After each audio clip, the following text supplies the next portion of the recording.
Good morning, welcome. So I realised this morning, the same time that we're starting this talk is Remembrance Sunday at 11 o'clock. So we're just going to take 2 minutes to honour and be with those soldiers and in silence. So find your space to be still.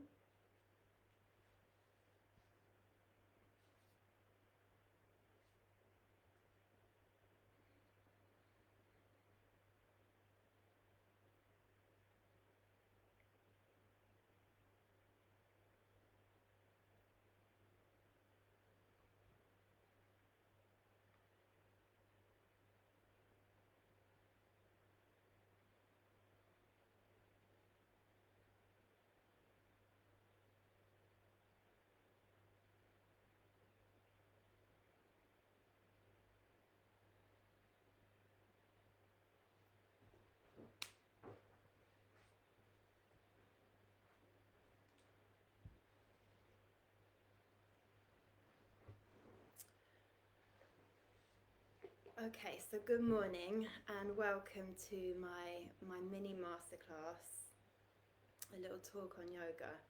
And this is a collaboration and a supporting collaboration with the Wolfpack project, who are a non-profit organisation based in Nottingham supporting mental health and better well-being, especially supporting loneliness and isolation. So it's a really, really great organisation to be supporting at the moment at this time.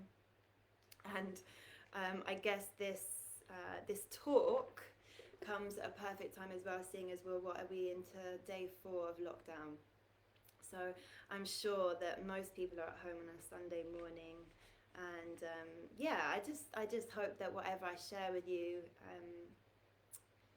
will be beneficial in some way. So I will talk a little bit about the benefits of yoga and the origins. And then I'm going to share with you a grounding meditation, how to connect with the breath, and a few postures, also maybe a maybe a simple flow.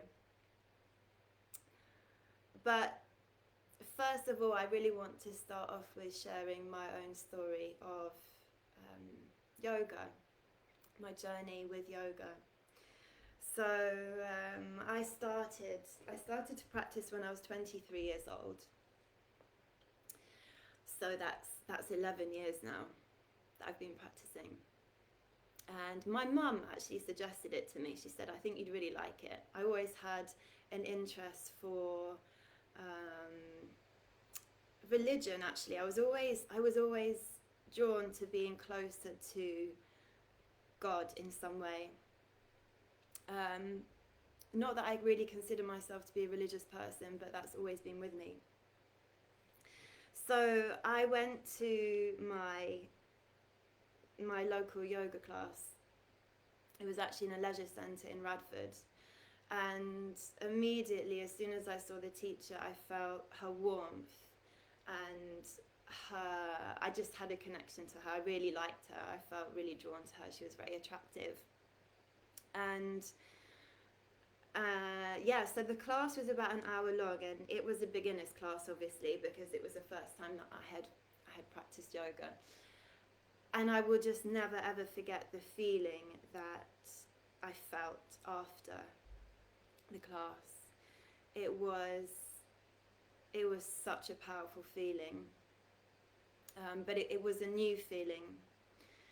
It was new, but it was also familiar, if that makes sense.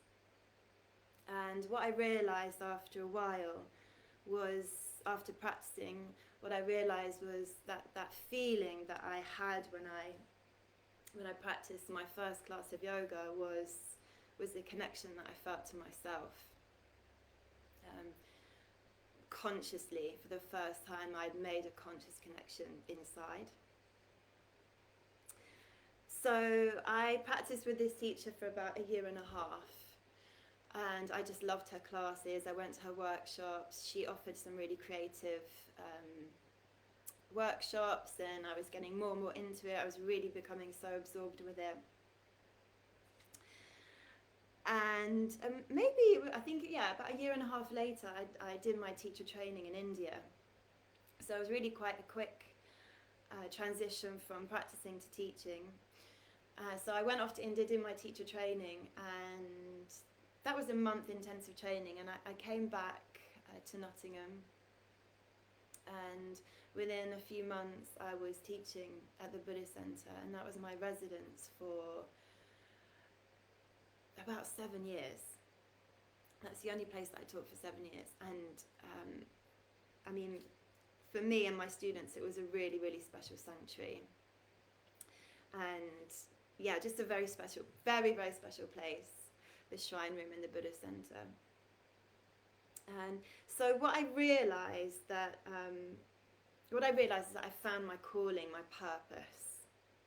And that felt so good, because I really struggled with direction and self-belief and having purpose. I was kind of just floating along without any meaning in my life. So I knew that this was made for me. And I can share with you what my experience of yoga is, because it is a lifestyle. It's not just something that you go and do, it's a way of living. And probably the most important and most practiced teaching that I practice in my yoga is awareness and self-inquiry and self-understanding. So you can think of yoga as a relationship that you have with yourself. It allows you to be with yourself, make friends with yourself, support yourself. And I'll explain why in a moment. It also really helped me to respect and love my body, feel safe in my body. And I think that's really so important for especially young women growing up, when we are, we're conditioned to believe that we don't look good enough. There's a lot of emphasis on how women look, and that's a huge pressure growing up. And yoga really helped me to find peace and respect and love within inside of my body, and treat it with these qualities also. It also really evoked a lot of discipline in my life. So I shared with you before that I always struggled with discipline. And for a long time I studied and I practiced a particular style of yoga called Ashtanga. And this style is very dynamic. And what you're doing is practicing these really strength-building dynamic postures that are really challenging. They really challenge not only the physical limitations, but also your mind. So by building this strength, externally, you're also building it internally. And for me, that built a huge resilience that I know will never ever leave me. I know that resilience and that endurance, that stamina is always inside. And that's because of my dedication, my discipline, and my devotion to my practice. So of course as well, it invokes inner peace, the practice of yoga. And so I was talking at the beginning of what yoga's done for me, about cultivating and strengthening my awareness and my self-inquiry. And when we make space for ourselves, when we consciously take ourselves away from everything, all our distractions, our phones, telly, whatever, people, relationships, family, friends, when we completely step away and we really honour some time for ourselves, that's really powerful. that's an act of self-love and self-care, to be with yourself, to sit with yourself, to allow yourself to feel and experience. And yeah, that's how the work takes place, by bringing yourself onto your mat. So in yoga we say we use the mat as a mirror. So when you get on the mat and you're practicing your physical expression of yoga, and you're practicing your emotional expression of yoga, we say that the mat acts as a mirror, and whatever is coming up, whatever you're experiencing is the state that you're in.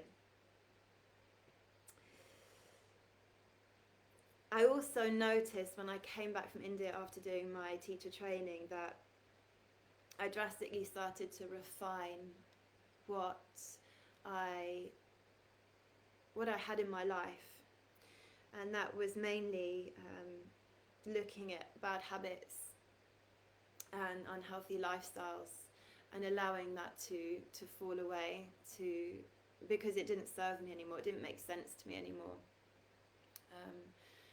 And that was mainly drinking, smoking, it just felt quite a natural progression for me. Also questioning my diet. So I think I turned veggie really quite soon coming back. Again, it's just something that felt quite natural for me.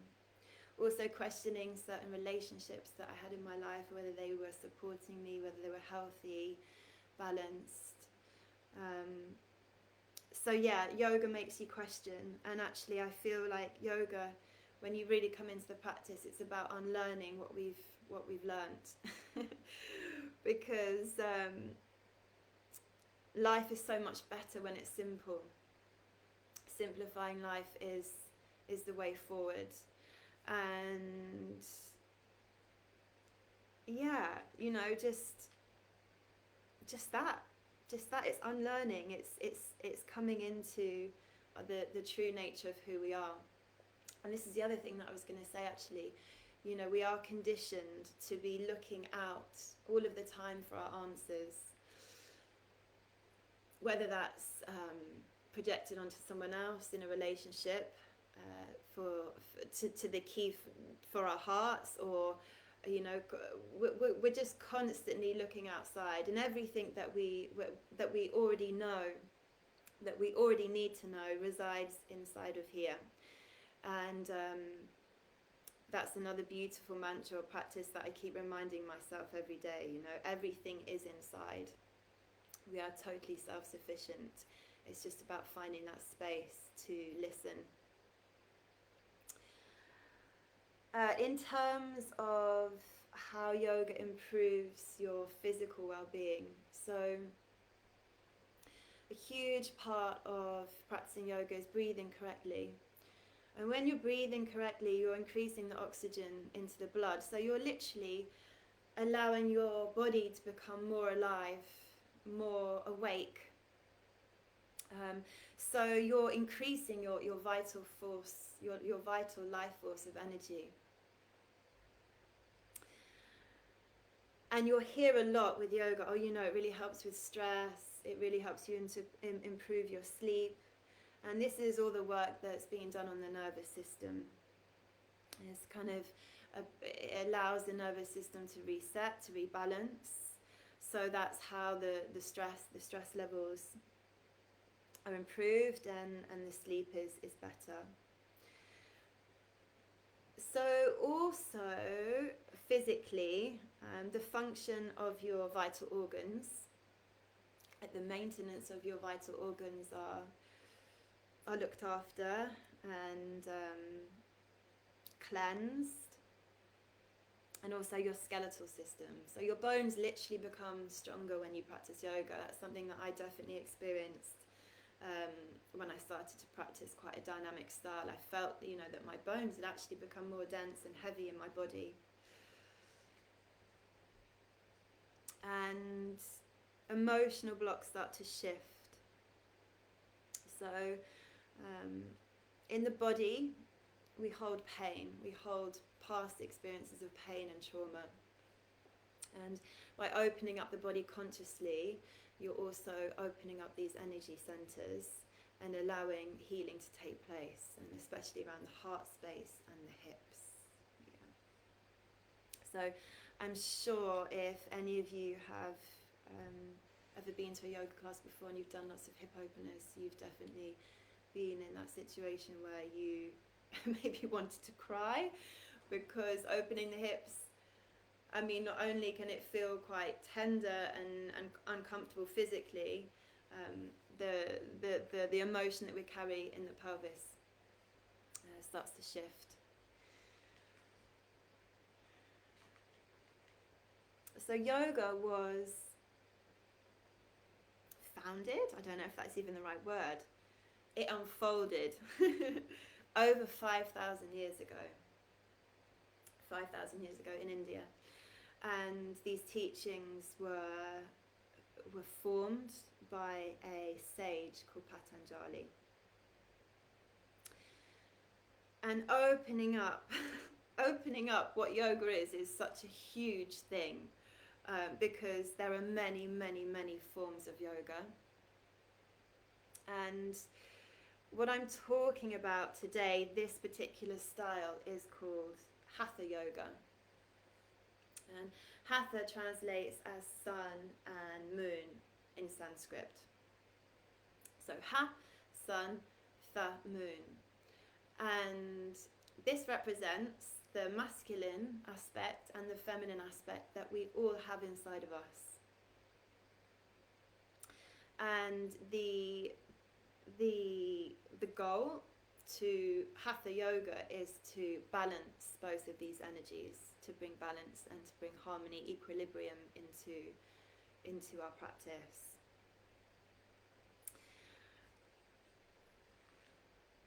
So what I'm going to show you, it's a really simple sequence. It's thousands of years old, and this sequence is actually performed as a ritual.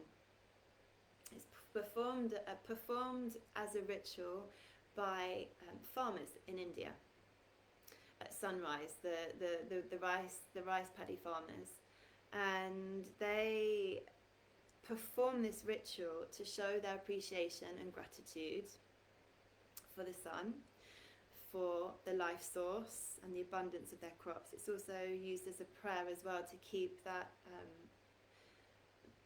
gratitude, that appreciation flowing, so they're building this abundance with their crops. And so it's called sun salutation. Maybe you've heard of it before. And it's a really, really great sequence to bring awareness to the breath and the body, and joining them, marrying them together. So when you bring your awareness to these two things, and you start to join, marry and unite them, your mind starts to still, and you start to find some stillness in the mind, some peace. And that's when we start to feel the space, that's when we start to feel the stillness, that's when we start to connect with ourselves. And it also is like a beautiful movement in meditation. And when we come into that space, we become whole. We become so much more whole in our experience. We're not in our minds, we're fully connected to our bodies and our spirits also. So I thought, just to share with you a few little teachings, we could start off with a grounding meditation to help you connect with your breath. So you can find like a seated position just on the floor.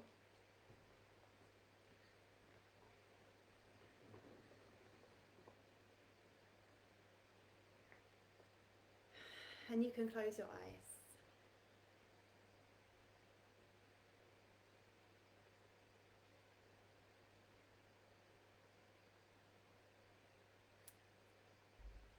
So start to bring your awareness to your sitting bones.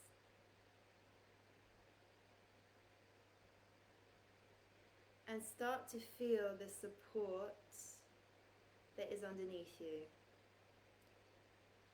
So you start to cultivate a sense of feeling grounded and anchored to the earth.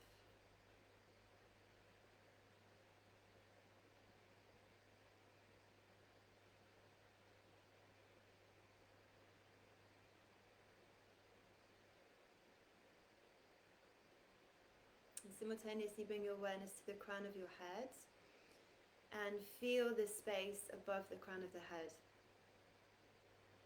So there's sensation of grounding, heaviness and anchoring at the sitting bones. And then there's this opposing feeling, this energy at the crown of the head, just above the head.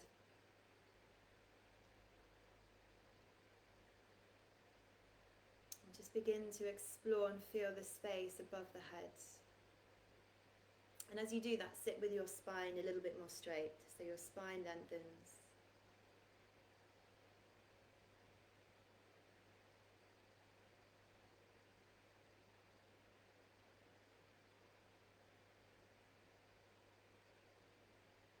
Roll your shoulders down from your ears and away from your heart. So you're allowing your heart to open to your experience and aligning your heart upwards.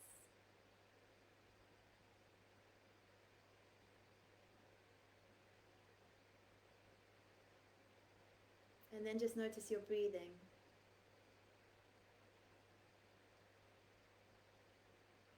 Just noticing your breath moving in and out of your nostrils. Noticing your belly starts to move as you breathe.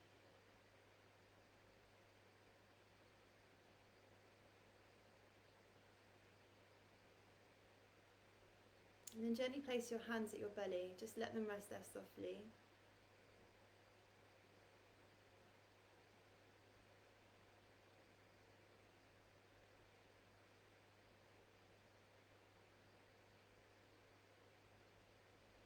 And start to allow your inhalation to become deeper.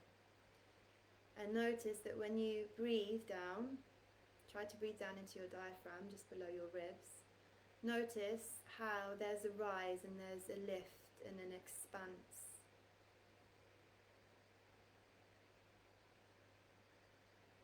And then notice when you exhale, there's a softening and a contraction and a grounding energy. Continue to notice the nature of your inhale and your exhale. So the expanse and the softening.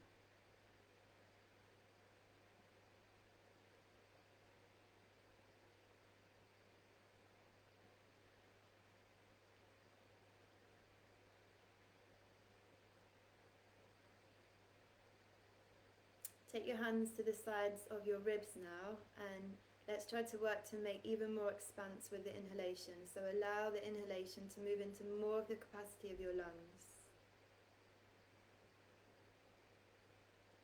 So feel your rib cage broaden as you breathe like this.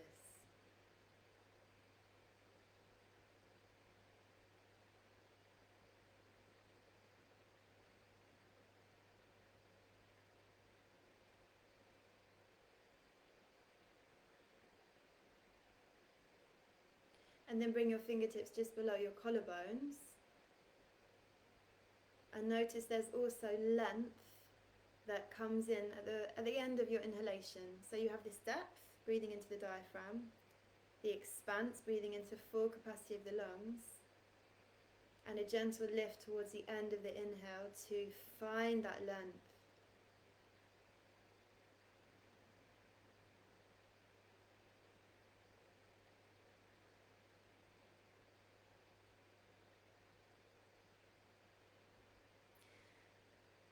So you can slowly open your eyes and you can see how when I breathe, when I inhale and I lift my arms up, my body is mirroring the dynamic of the inhale, because the movement is lifting, it's expansive, and it's opening, it's lengthening.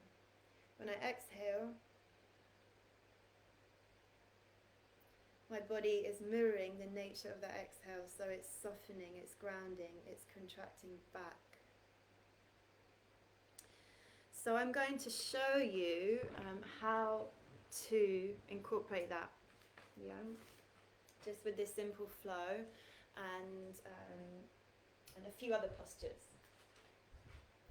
So let me just turn this down a little bit so you can see.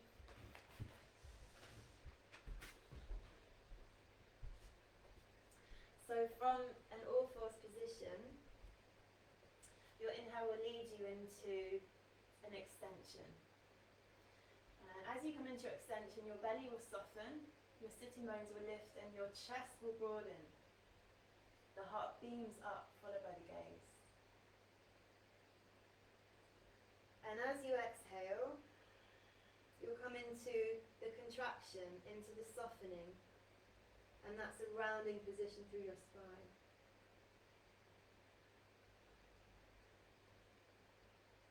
So continue to marry your breath with your movement.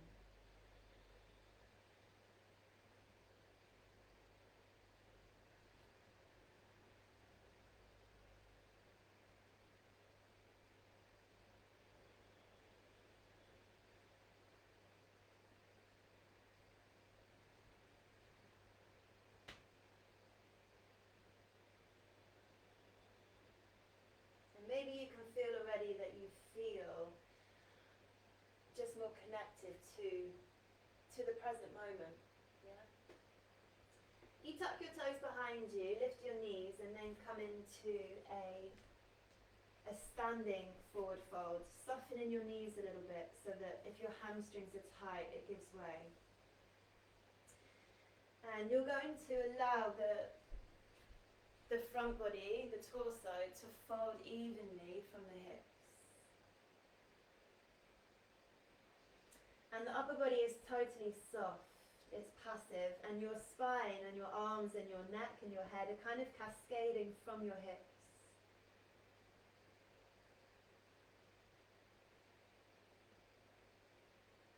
Continue to breathe evenly. And you might find that when you come into this position that your breath, there's much more depth to your breath, so that you can hear, feel and experience your breath more fully. And that's because of the nature of the position that we're in. So any posture where your heart is above your head is incredibly soothing and calming. These are called inversions. So this is a really great position to just calm and slow down. And then as you breathe evenly, you're breathing into all the sensations that are rising in the back of the legs.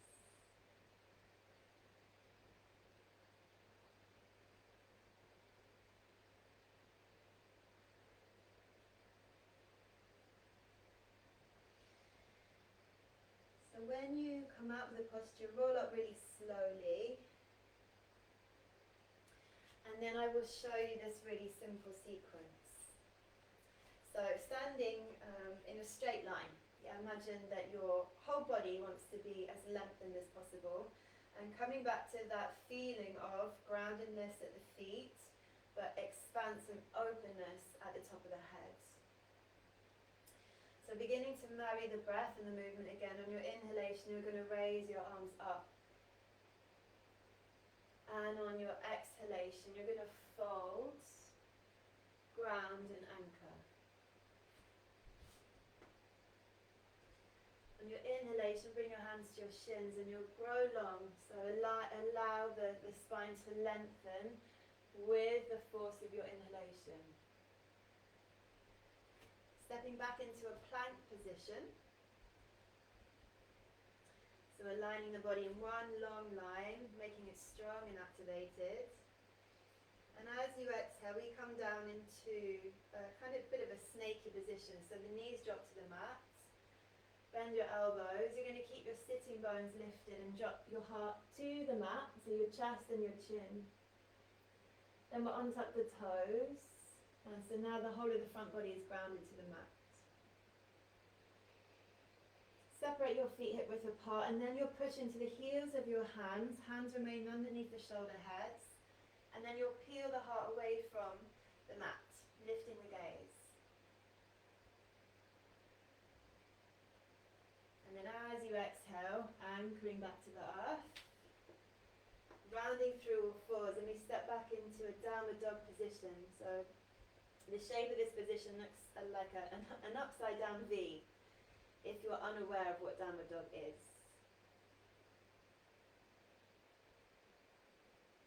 And then we step the right foot to the top and the left. Bring the hands back to the shins to come back into that extension of the spine with the inhalation. And the soft grounding, anchoring forward as you exhale. Rise up, finding length in the whole of the body as you inhale, and hands to your heart as you exhale. And that simple sequence can be repeated as many times as you like. It's a great way to awaken the body and to really get the blood flowing, to get the energy flowing, to bring yourself back into yourself, to feel that connection. And then I'm just going to show you one more for calming, soothing any anxiety, and it's literally the same one that we did when we were standing up, but just sitting down, so using the force of gravity in a different way. So both legs are extended, feet are together, and you raise your arms up on the inhale, finding that space, and then as you exhale, you're folding evenly from the hips and you're dropping in. So you could either make this quite active by taking a grip on the legs or the feet to allow the spine or the heart to drag forward and the spine to lengthen, or you can take it passive. If you need to use this posture for calming down, then it's best to maybe take it in a more passive way. So you're just pulling back on that force, you're just softening that force.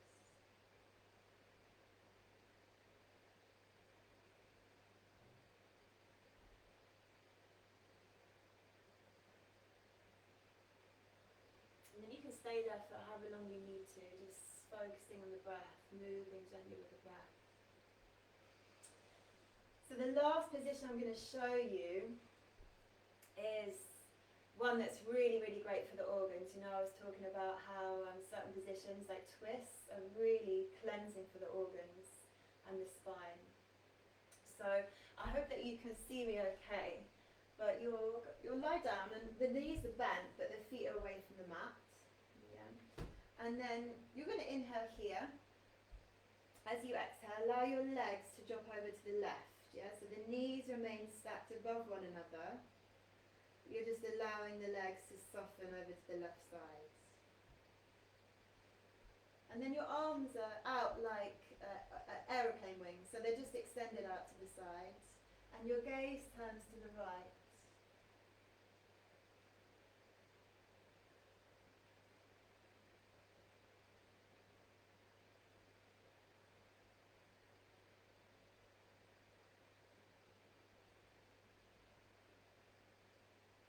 And then inhale back to center.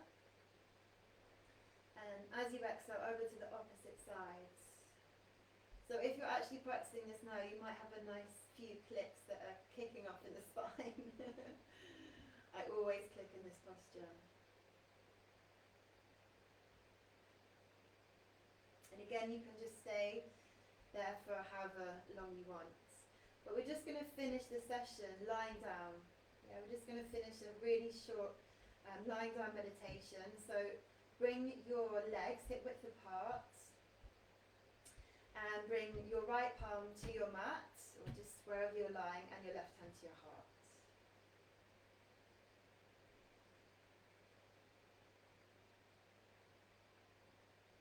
And then just coming back to that simple flow of your breath.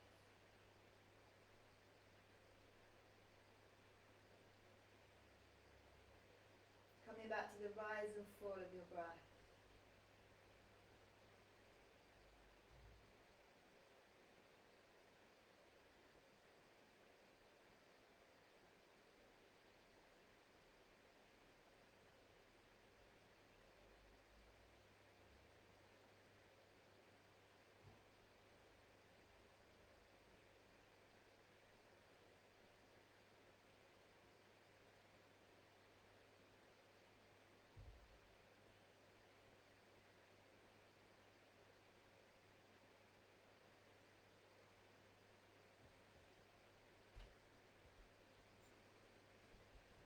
in that position, that's the way that you are always ending or finishing any yoga session.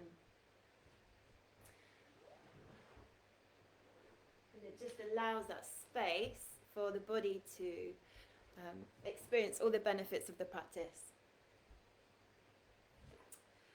Okay, so I leave you for today. If you want to get in touch with me, any questions, or if you're interested in practicing with me, then you can get in contact with me via Facebook. I'm also on Instagram. But yeah, it was really lovely to share with you today, and I hope you have a wonderful day filled with love.